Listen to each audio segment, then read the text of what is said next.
오늘 설교의 제목은 오랫동안 기다리던 때가 오고 있다라는 제목으로 말씀을 나눌 겁니다. 오랫동안 기다리던 때가 오고 있다라는 제목으로 말씀을 전할 겁니다. 오늘 우리가 읽은 말씀을 보면요, 그냥 그렇게 특이할 바가 없습니다. 뒤에 나오는 기적, 4천 명을 먹이신 기적도요, 굉장한 기적이기는 하죠. 하지만 14장입니다. 바로 앞에 오늘 우리가 읽은 게 15장인데요. 14장에 거의 같은 이야기죠. 오병이어라는 보리떡 5개, 물고기 2마리로 5천 명을 먹이셨던 기적의 이야기가 있어요. 같은 이야기, 거의 비슷한 이야기가 한 번 더 나옵니다. 10번도 하실 수 있고 예수님 100번도 하실 수 있으시죠.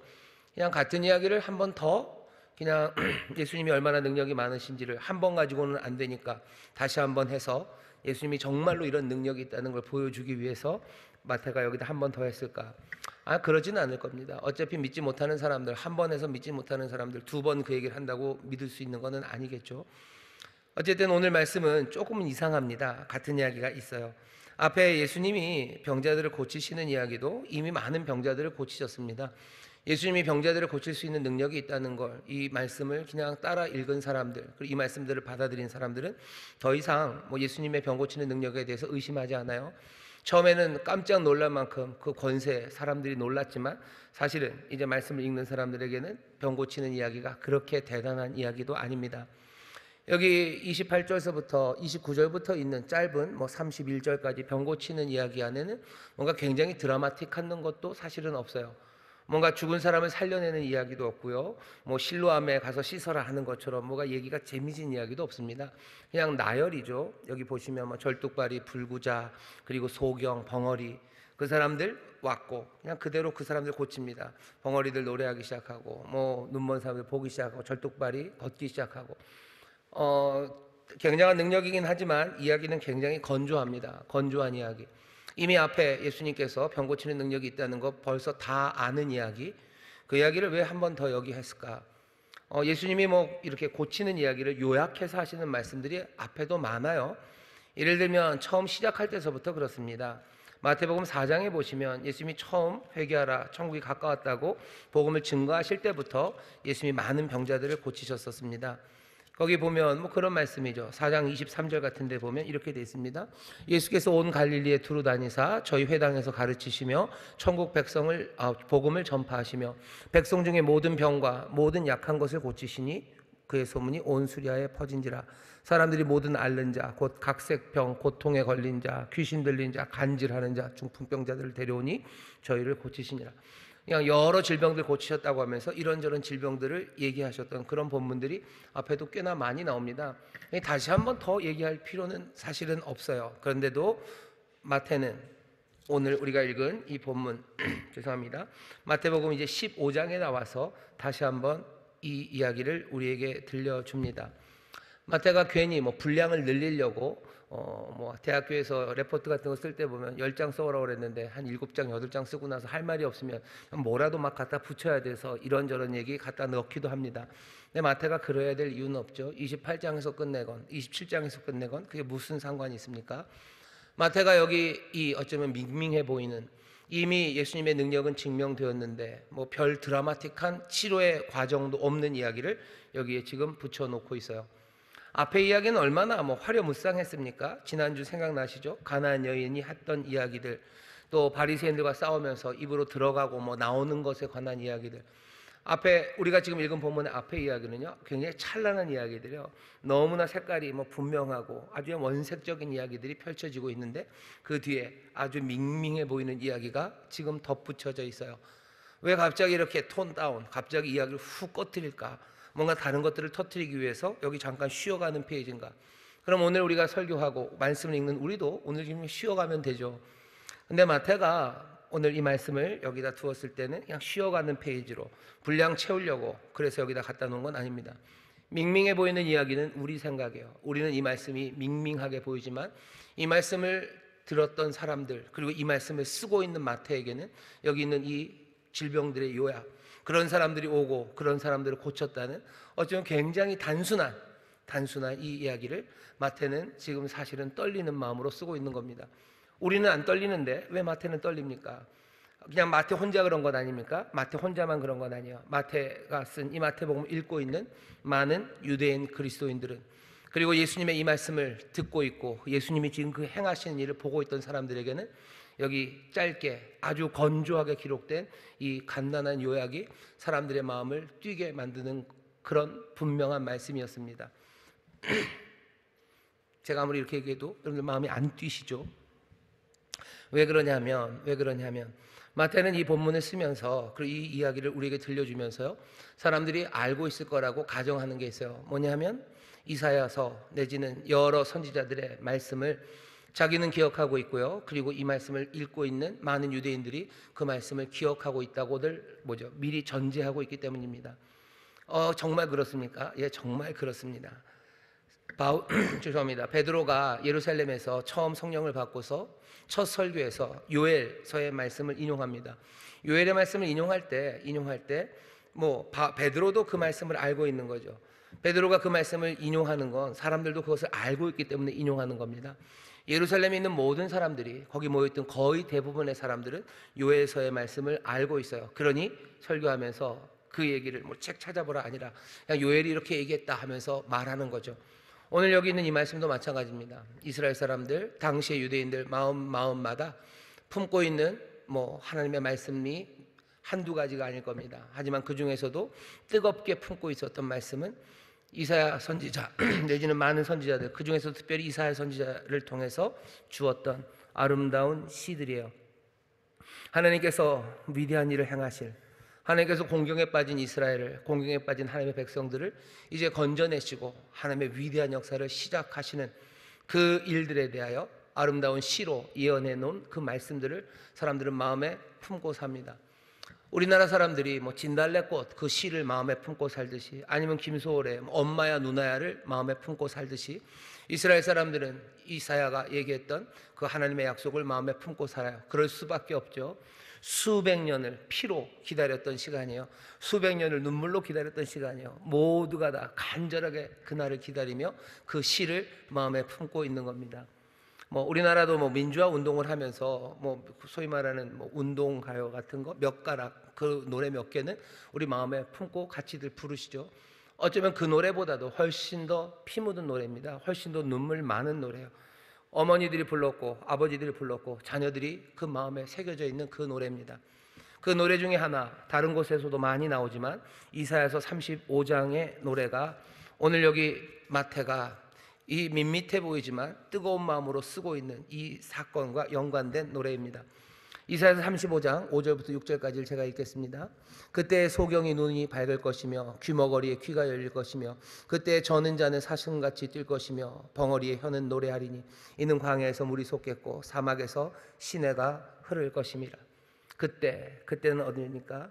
하나님께서 이스라엘 백성들을 그 유배로부터 데려오실 때예요. 광야를 안전하게 건너게 하실 거예요. 고향 땅으로 다시 돌아가게 하시고 정말로 하나님의 뜻 안에서 이 이스라엘을 다시 한번 회복시키는 그때에 관한 노래입니다. 그때는 어떻게 될 거예요? 노래하는 거죠. 소경의 눈이 밝을 것이고 귀머거리에 귀가 열릴 것이고 그때 저는 자는 사슴같이 뛸 것이고 벙어리의 혀는 노래할 겁니다. 이스라엘은 이 노래를 불러요. 이 노래를 마음에 품습니다. 그때 이렇게 될 거예요. 이 노래를 불렀던 이 사람들에게 지금 이 이야기를 쓰는 거예요. 뭐라고 쓰는 겁니까? 절뚝발이들, 불구자들, 소경들, 벙어리들이 지금 예수님께로 오고 있대요. 오는 데서 끝나지 않죠. 벙어리는 말하고 불구자는 걷기 시작하고 절뚝발이는 또 걷습니다. 그리고 소경이 보기 시작해요. 무슨 얘기를 하는 겁니까? 이 사람들이 마음에 품었던 그 노래, 그렇게 기다렸던 그 시간, 오늘 설교의 제목입니다. 오랫동안 기다렸던 그 때가 오고 있다고 지금 마태는 쓰고 있는 거예요. 아니 그냥 그렇게 쓰지, 그렇게 썼으면 우리가 알아들었을 텐데 왜 그렇게 안 합니까? 어쩌면 두 가지이며, 마태는 그렇게만 해도 이 이야기가 무슨 말인지 알아들었을 거라고 생각했을 것이다. 그게 제 생각 첫 번째입니다. 그래서 마태는 그냥 이렇게만 써도 알아들을 거라고 생각한 거예요. 두 번째, 어쩌면 이런 겁니다. 예수님이 그 사건을 직접 설명하지 않으셨어요. 아마 자 봐라 벙어리가 뛰고 벙어리의 혀가 이제 노래하기 시작하고 걷지 못했던 사람들이 사슴같이 뛰지 않냐? 기다리던 봐도 그때가 온 거지 라고 예수님이 그렇게 말씀하셨으면 그 말씀을 썼을 겁니다. 하지만 예수님이 그렇게 말씀하지는 않으신 것 같아요. 그냥 보이시는 거죠. 그냥 보이시는 거죠. 어쩌면 정말로 이 일이 일어날 때 아마 거기에는 이 네 가지 종류의 장애를 가진 사람만 오지는 않았을 것 같아요. 여러 각색 질병 걸린 사람들이 왔을 겁니다. 하지만 마태가 발견하는 거죠. 보았더니 벙어리들이 말하기 시작해요. 노래하기 시작합니다.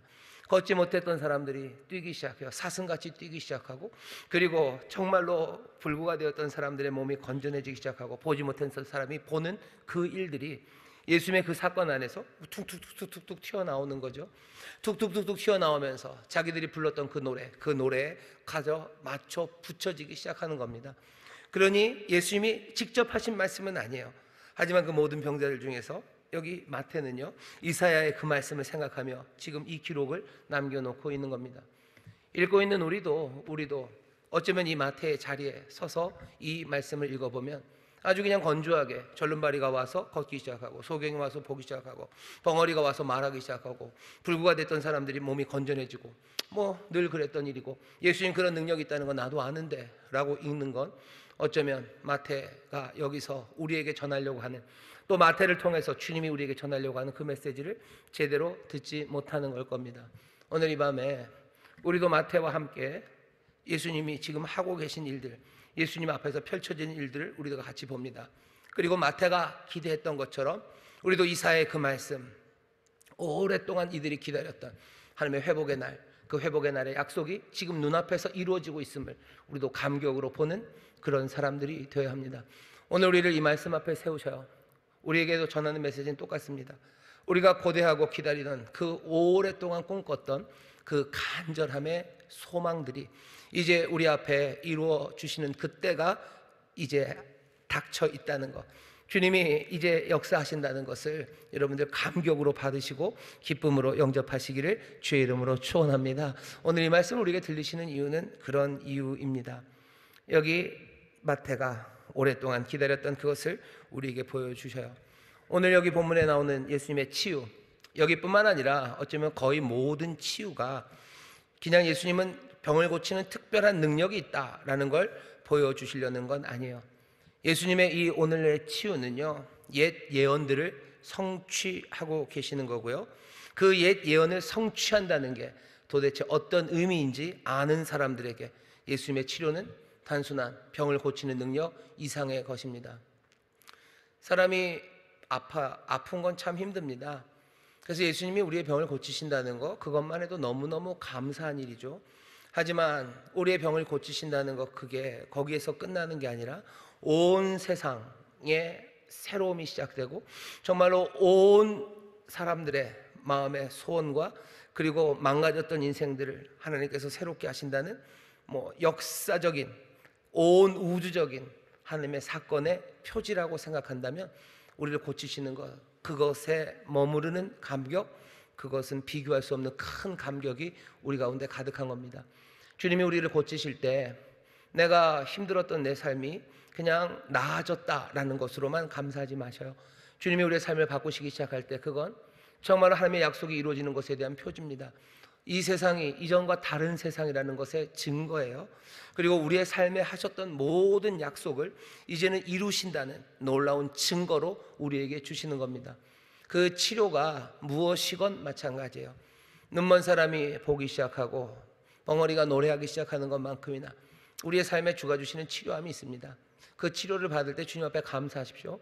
거기 감사해서 멈추지 마시고요, 이 치료하시는 이 역사가 정말 하나님의 더 크신 약속과 온 세계를 바꾸시고 또 온 역사에 하나님의 뜻을, 정말로 그 선하신 뜻을 온전히 실현하시려는 하나님의 역사에 바로 오늘이 그 시작임을 여러분들 확인하시고 더욱더 감사하시고 크게 노래하시고 큰 은혜 앞에 여러분들의 삶을 내어놓게 되시기를 주의 이름으로 축원합니다. 주의 이름으로 축원합니다. 이스라엘이 그토록 오랫동안 기다리던 일이 일어난 거예요. 그러니 뭐라고 합니까? 찬송할 수밖에 없죠. 병이 나았다고 박수치는 게 아닙니다. 그 일을 잊고 나서 뭐라고 얘기해요? 31절입니다.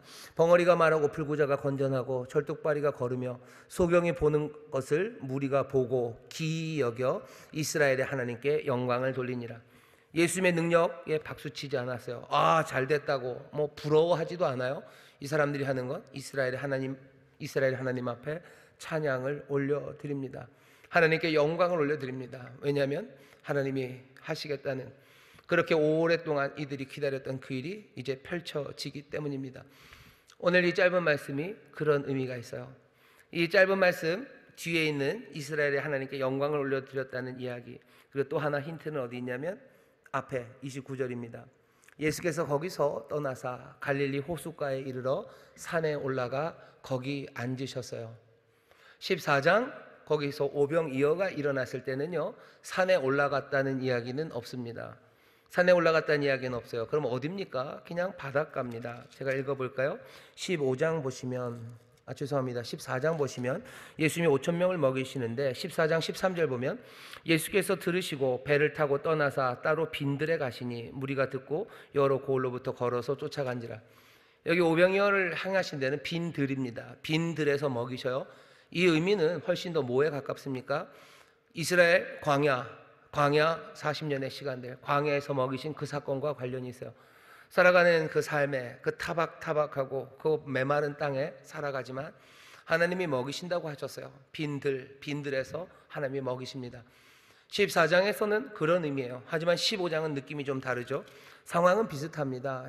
오늘 우리가 읽은 본문 보면 예수께서 거기서 떠나 갈릴리 호숫가에 이르셨어요. 여기 14장도 뭐 배를 타고 가시죠. 똑같이 배를 타고 가시는데 14장에서는 배를 타고 빈들로 가셔요. 15장에서는 배를 타고 어디로 가셔요? 결국은 산에 올라가 앉으십니다. 똑같은 사건은 아니에요. 산에 올라갔다는 게 어쩌면 더 중요합니다. 아니, 산에 올라갔다는 것보다 그 숫자가 더 중요한 건 아닙니까? 오병이어에서는 떡이 5개인데 여기는 떡이 7개라는 거. 여기서 물고기가 2마리인데 여기 15장에서는 물고기 마리수는 안 나와요. 뭐 5라는 거, 7이라는 거. 여기는 뭐죠? 광주리로 12광주리를 12바구니를 채웠어요. 하지만 여기는 7입니다. 이 숫자가 뭔가 의미가 있는 건 아니겠습니까? 사람들은 그렇게 해서 의미를 좀 찾기는 찾습니다. 5 그리고 7에선 찾기가 어려워요. 사람들이 의미를 찾는 건 12, 7입니다. 12이라는 건 보통 이스라엘 12지파를 말해요. 아마 광야 14장의 오병이어가 광야에서 먹이시는 하나님이라면 거기 12광주리는 맞을 겁니다. 이스라엘 12지파를 의미할 거예요. 하나님께서 이스라엘에게 하신 약속들을 이루실 겁니다. 여전히 기억하시고 여전히 그들의 삶을 채우시는 하나님의 능력과 은혜를 보이셨어요. 그럼 여기 7입니다. 뭐가 달라요? 이건 12는 아니에요. 그냥 7은 완전수죠. 이제 이스라엘을 먹이셨으니 하나님께서 완전하게 이제 이방인도 먹이신다, 뭐 그런 의미, 그 정도 생각할 수 있습니다. 하지만 여기 마태가 지금 적어놓는 이 안에서 드러나지는 않아요. 오히려 분명한 건 예수님이 산에 올라가 앉으셨다는 거예요.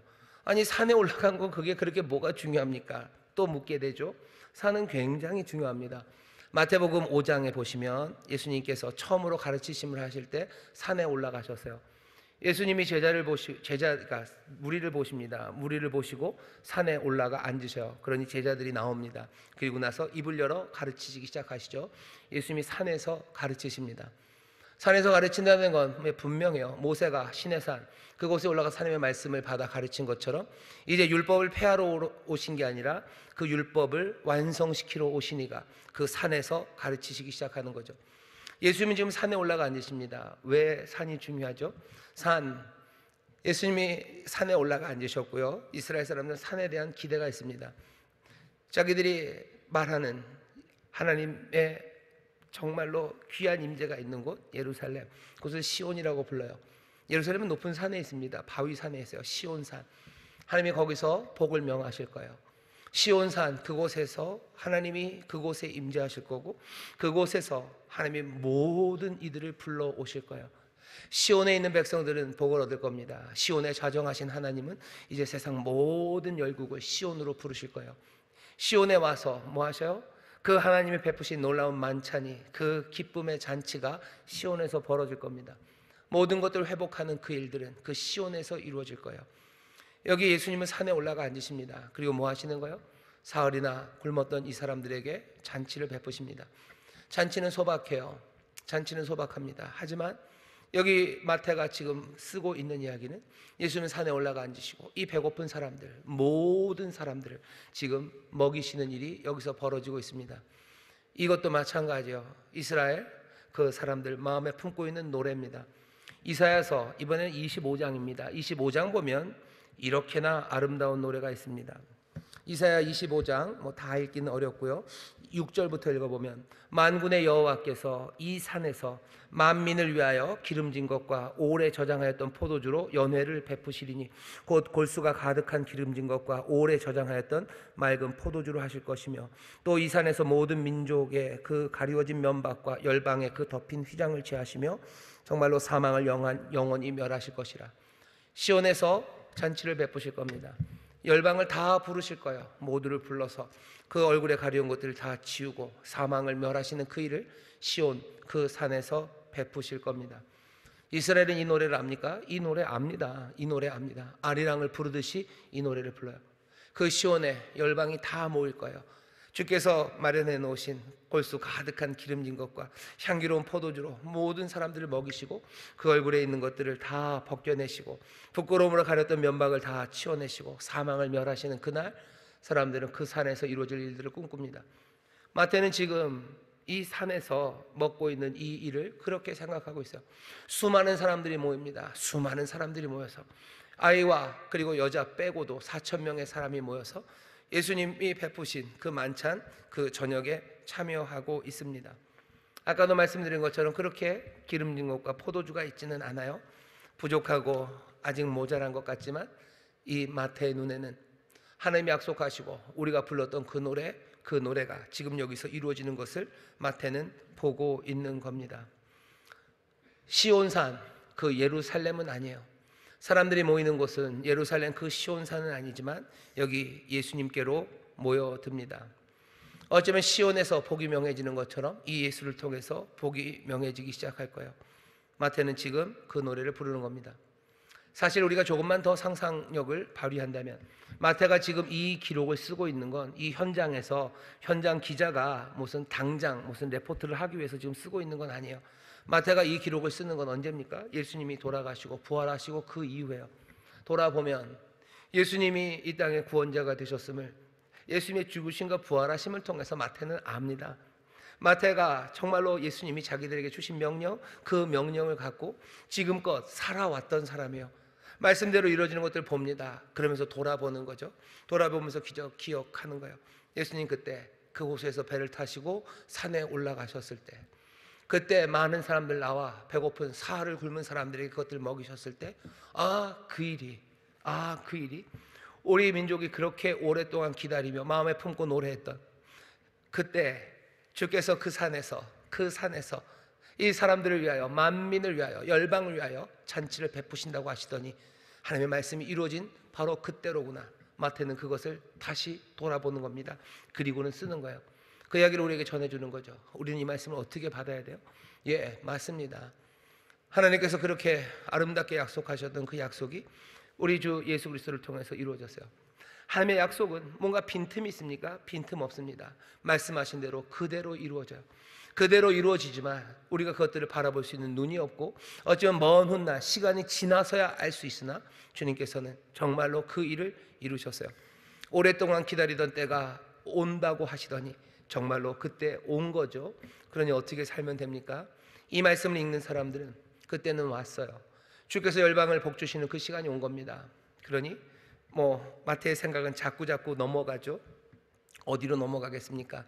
만민이 와서 먹는 그 시간입니다. 바로 앞에 우리가 지난주 말씀이 생각나요. 지난주에 바로 그 시점에서는 그 가나안 여인 두로와 시돈의 그 가나안 여인은 그냥 주인의 상에서 떨어진 부스러기를 먹을 수 있다고 생각했지만 이제는 아니죠. 이제는 모든 열방을 그 산 위에서 잔치를 베푸시고 부르시는 하나님의 은혜의 때가 온 겁니다. 모든 이방의 사람들은 이제 기쁨으로 주 앞에 나올 수 있어요. 약속하셨던 그 삶의 회복과 하나님이 마련해 놓으신 그 기름진 음식들, 그 잔치와 기쁨에 참여할 수 이젠 있습니다. 그 얘기를 우리에게 들려주려고 하는 거예요. 우리는 지금 그 이야기를 듣습니다. 그러면 다시 하나 더 생각하게 되죠. 그 산 말고 다른 산 하나가 있습니다. 마태복음 28장에 보면 제일 마지막에 예수님은 다시 그 산에 앉으셔요. 다시 산에 앉으셔서 갈릴리로 가신다고 그러셨죠. 갈릴리로 가셔서 그 산에서 만나자고 하셨어요. 그리고 그 산이 어떤 산인지 모르지만 어쩌면 이 산일 겁니다. 이 산에 올라가 앉으셔서 제자들에게 말하죠. 하늘과 땅의 모든 권세를 이제 내게 주셨다. 이제는 시작이다. 이제는 시작이다. 너 가라. 가라. 가서 모든 족속으로 제자를 삼아라.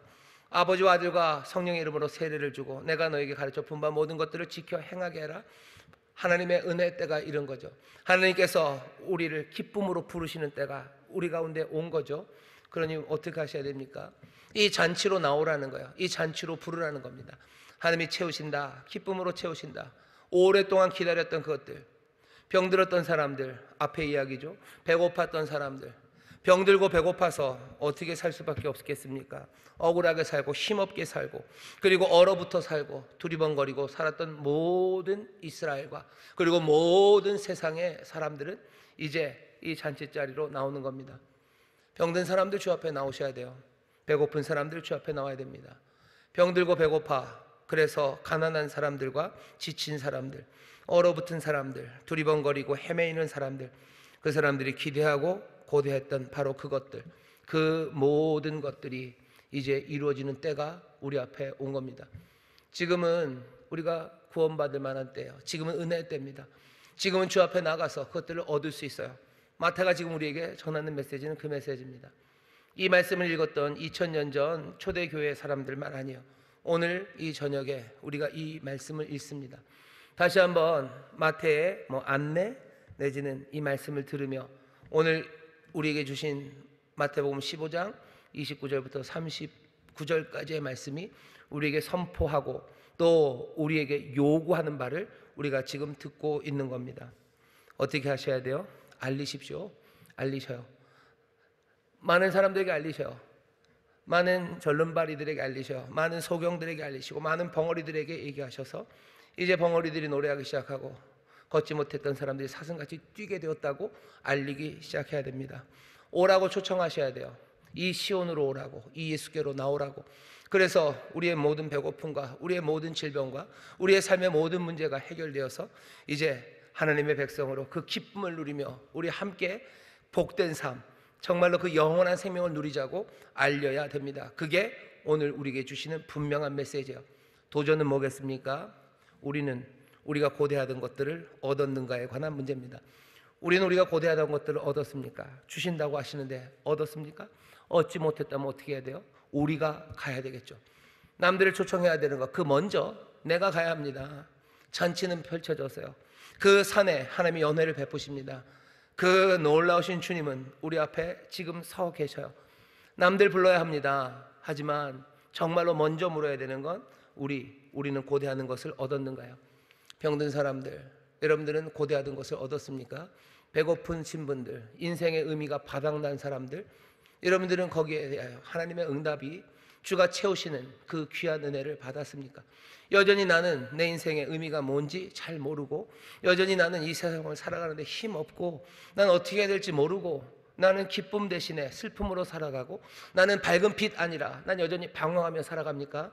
그렇다면 여기 이 놀라운 일들을 행하시며 절름발이를 걷게 하시고 소경을 보게 하시고 벙어리를 노래하게 하시는 이 귀한 역사 앞에 고대하던 바가 이루어졌다는 이 놀라운 소식 앞에 우리가 먼저 기쁨으로 받고 주님 앞으로 달려나가야 돼요. 이제는 더 이상 식탁에서 떨어진 부스러기를 먹는 사람 아닙니다. 기름진 것과 향기로운 포도주를 준비해 놓으셨어요. 기쁨으로 달려나가십시오. 내 마음이 뜨거워져서 내가 주께로 나가 주가 베푸신 그 기쁨과 그 생명을 얻기를, 내가 그렇게 그 이름을 내가 영접하고 그 은혜를 내가 믿음으로 붙잡기를 원하시는 분들은 나오시면 됩니다. 오늘이 잔치의 자리예요. 오늘이 내가 구원받을 날이고 내가 지금이 은혜를 누려야 될 때입니다. 염려하지 마셔요. 그날은 왔습니다. 내가 가서 누리는 거예요. 가서 먹으셔요. 가서 영접하셔요. 그리고 가서 기쁨으로 그것들을 취하십시오. 그리고는 어떻게 하셔요? 알리셔요. 오라고. 많은 배고픈 이들과 그리고 방황하는 이들, 우리의 친구들이고 우리의 가족들입니다. 이 나라 이 민족입니다. 사람들은 어떻게 할지 몰라요. 어떻게 살지를 모르고 힘들게 살고 있습니다. 가서 말하라고 우리를 부르십니다. 오랫동안 기다리던 때가 우리 가운데 왔습니다.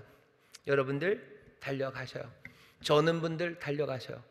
걷지 못하고 늘 우왕좌왕하고 그냥 걷다 주저앉는 분들, 여러분들 가셔요. 인생에 얼마나 많은 좌절들을 겪으셨어요?